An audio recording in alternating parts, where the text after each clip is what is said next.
Welcome back to the Times Drive here and the last episode of the year where we're telling you what to look out for in 2013. We've moved from the mini SUVs and the mini MPVs and right now we find ourselves in the higher end of the spectrum.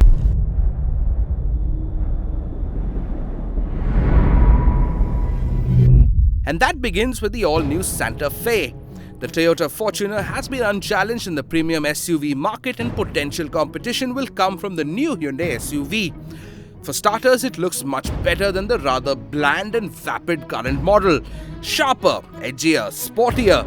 It's got dimensions similar to the existing model, but because of the redesign, looks a little more compact. The new look continues on the inside as well, and there should be more space in the rear, which means a little more practical third row. Engines will probably remain the same. We're talking about the 2.2-litre diesel that should be tweaked for greater efficiency. Price is expected to be around what it is right now, so we're talking about 23-24 lakh rupees and should be expected in mid-2013. It's quite exciting when an all-new brand enters the car market, especially when it comes with a history and heritage that's as hardcore as Jeeps. The Jeep brand, which belongs to the Chrysler Group, now owned by Fiat, is coming to India with two models, the Wrangler and the Grand Cherokee. Based on the Mercedes M-Class from when Daimler owned Chrysler, the Grand Cherokee is a rugged-looking brute of an SUV, powered by a very capable 3-litre common rail V6 diesel, coupled to a 5-speed automatic gearbox. Considering that the Grand Cherokee was built on the M-Class monocoque platform, handling should be pretty decent. And then there's Jeep's select terrain off-road gizmos that should make the Grand pretty good off-road as well. Fiat will be bringing the Grand Cherokee and also the Wrangler as a CBU, so it should be pricey. We expect upwards of 40 lakhs. Another car brand that's been having an interesting time in India has been Volvo, known more for its luxury buses than for its interestingly styled, supremely safe motor cars.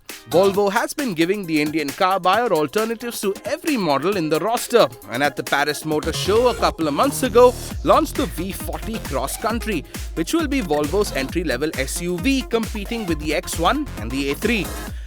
The V40 is actually a hatchback on stilts. Ground clearance has been increased and there's plenty of cladding and such to make the V40 brawny. The V40 is expected in March or April of 2013 and will come with Volvo's favorite D3 2-litre diesel engine, putting out 163 bhp. We're not certain what it's going to cost, but it should be priced around the German competition, so between 25 or 28 lakh rupees. And finally, of all the brand new cars coming this year, there's the Big Daddy SUV, the one that started it all, the Range Rover. Range Rover essentially invented the concept of the luxury SUV, and every new Range Rover is a leap forward for the genre. They've done everything a car needs to do to get better, which is decrease weight, increase space and luxury, and performance. They've managed the weight reduction thanks to an all-new aluminium monocoque chassis which has cut the flap by a mammoth 400 kilos and will be powered by 3 nuclear reactor engines. There's a 5-litre turbocharged V8 petrol and 2 twin-turbo diesels, a 3-litre V6 and a 4.4-litre V8. Of course, all this power and luxury will come at a price. The new Range Rover series will probably begin at about 1.5 crores and should be coming to India in the first half of the next year.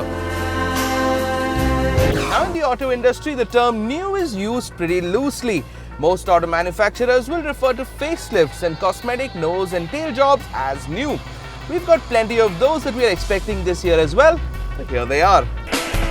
First up, the A-Star. Now, this is a design we really like, but obviously it's a bit much for the kind of conservative Indian market. And out of the multitude of hatchbacks in the Maruti stable, the A-Star hasn't really set the sales charts on fire, hence the update. Globally, the A-Star is known as the Alto, and the upgraded version was displayed at the Chengdu Motor Show in China a couple of months ago. Gone are the surprised frog headlamps, and in comes a design that's a little more angular and perhaps even grown up.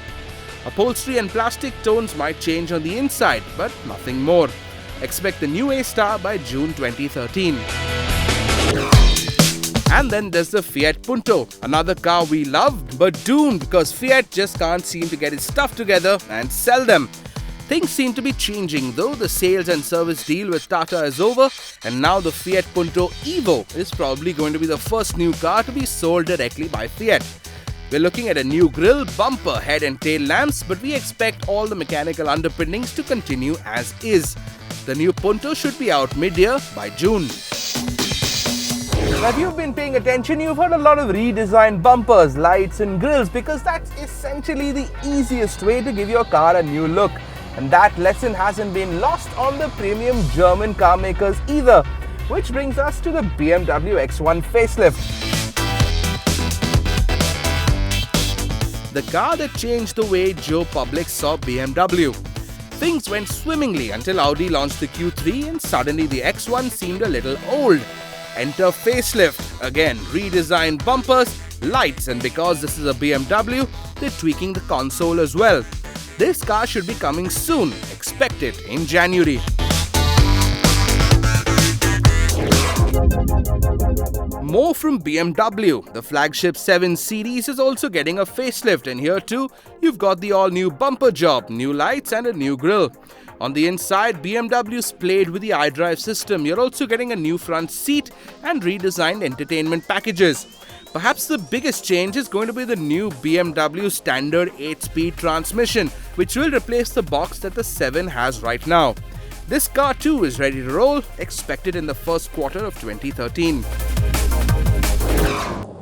With all this action from BMW, Audi can't be far behind, and they too have their redesigned Q5 SUV ready to roll as early as January 2013. So you're getting the grille bumper lamp deal here as well, but we are expecting the 4 rings to make a few changes to the engines too, to make them a slight bit more efficient.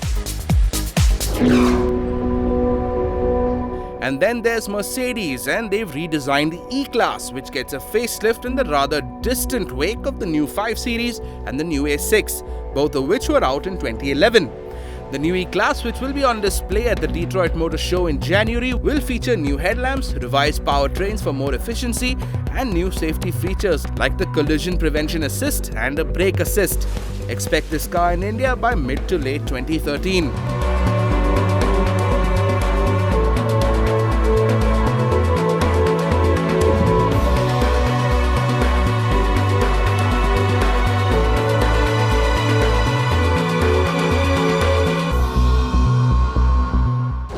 And that was our show for this week and indeed this year.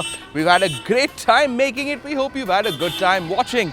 Remember, you can catch the entire episode online at timesnow.tv or youtube.com.